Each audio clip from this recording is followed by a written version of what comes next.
ओर से और आप सबकी ओर से माननीय मुख्यमंत्री जी का हार्दिक अभिनंदन और हार्दिक स्वागत करता हूं। भाइयों, अभी हमने माननीय मुख्यमंत्री जी के नेतृत्व में ये लोकसभा का चुनाव लड़ा है और बहुत मजबूती के साथ आप सबने काम किया है। ये सच्चाई है कि हार जीत लगी रहती है और ठीक है कि यहां हम अपनी सीट पे हम जीत नहीं सके, उसका हमें दुख है, लेकिन एक तरफ इस बात का संतोष है, खुशी है कि देश के प्रधानमंत्री आदरणीय नरेंद्र मोदी जी बने और उनके मार्गदर्शन में जो एक सोच है विकसित राष्ट्र बनाने की, दुनिया का सिरमौर देश बनाने की, तो निश्चित तौर से आज हर भारतवासी उसमें उनके नेतृत्व में उसको देख रहा है। लेकिन भाइयों, यहां जो कुछ भी हुआ है, हमने मेहनत प्रयास आप सब कार्यकर्ताओं ने बहुत किया है। लेकिन आप नाटक देखते हैं कई बार ना, जब युद्ध होता है तो राक्षस माया कर देते हैं, माया, और उस माया का कुछ पता नहीं चलता। फिर अगर कोई साधारण व्यक्ति रहता है तो फिर माया पे पार नहीं पा सकता। आप देखते हैं नाटक में आता है ना, तो फिर क्या कहते हैं कि तपस्या करनी पड़ेगी और तपस्या करनी पड़ेगी, उससे ज्यादा बड़ा कोई वरदान लेके आना पड़ेगा जिसमें उसकी माया का काट हो सके। तो भाइयों, माया तो ऐसे ही चलेगी उनके पास, लेकिन उस माया की काट करने के लिए जो तपस्या मैंने आज तक की, मैं समझता हूं अभी कम रहेगी, अब और तपस्या करनी पड़ेगी आने वाले चुनाव के लिए।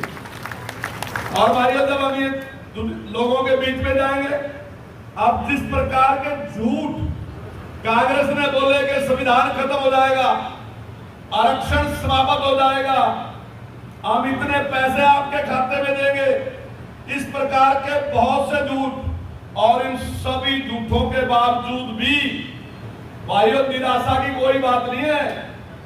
हम दावे के साथ कह रहे कि कांग्रेस उसके बावजूद भी हमारे मुकाबले में नहीं टिकती। इस सारी पार्टियों के समझौते के बाद कांग्रेस 46 सीटों में जीती, केरली बीजेपी 44 सीटों में जीती, उसके बावजूद भी।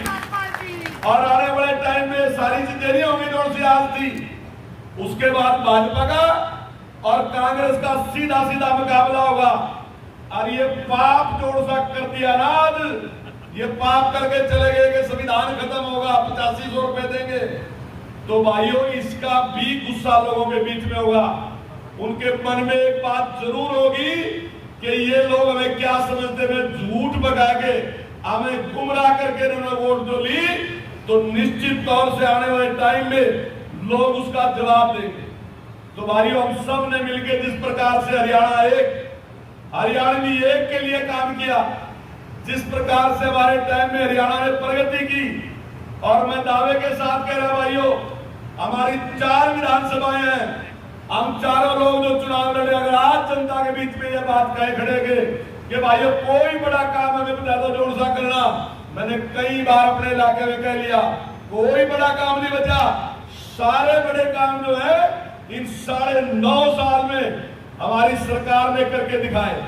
और भाइयों, आने वाले टाइम में जो और काम भी है वो भी, और जिस प्रकार की निष्पक्षता हमने दिखाई, भाइयों हमारा सबसे बड़ा काम जो है वो ये काम है कि हमने लोगों का विश्वास पैदा किया दोबारा। भाइयों, आज तक हरियाणा में क्या गया था कि किसी को विश्वास नहीं रहा था, हर आदमी ने सोच लिया था सरकार जिसकी है, सारे संसाधन उसके हैं, अगर कोई नौकरी लगेगा तो सरकार का आदमी लगेगा या सरकार की सिफारिश से लगेगा। डेवलपमेंट होगी तो वहां होगी जहां की सरकार है, जहां का मुख्यमंत्री है उनकी डेवलपमेंट होगी, दूसरों की नहीं होगी। लेकिन 9.5 सालों में हमने इस चीज को जनता के बीच से खत्म कर दिया। आज हर आदमी इस बात का विश्वास करता है कि भले ही मैं सरकार का आदमी हूं या नहीं हूं, लेकिन सरकार मेरी चिंता करेगी। भले ही मैं सरकार से जुड़ा हुआ नहीं जुड़ा, लेकिन अगर मेरे पास काबिलियत होगी तो सरकार मेरी काबिलियत को मान्यता देगी। तो ये जो काम हमारी सरकार ने किए, तो भाई इन सबको लेकर जनता के बीच में जाएंगे और निश्चित तौर से आने वाले टाइम में जो हरियाणा की जनता है वो हमें आशीर्वाद देगी, भारतीय जनता पार्टी को आशीर्वाद देगी। इतनी बात कह के मैं अपनी बात समाप्त करता हूं। आप सभी का बहुत बहुत धन्यवाद। जय हिंद।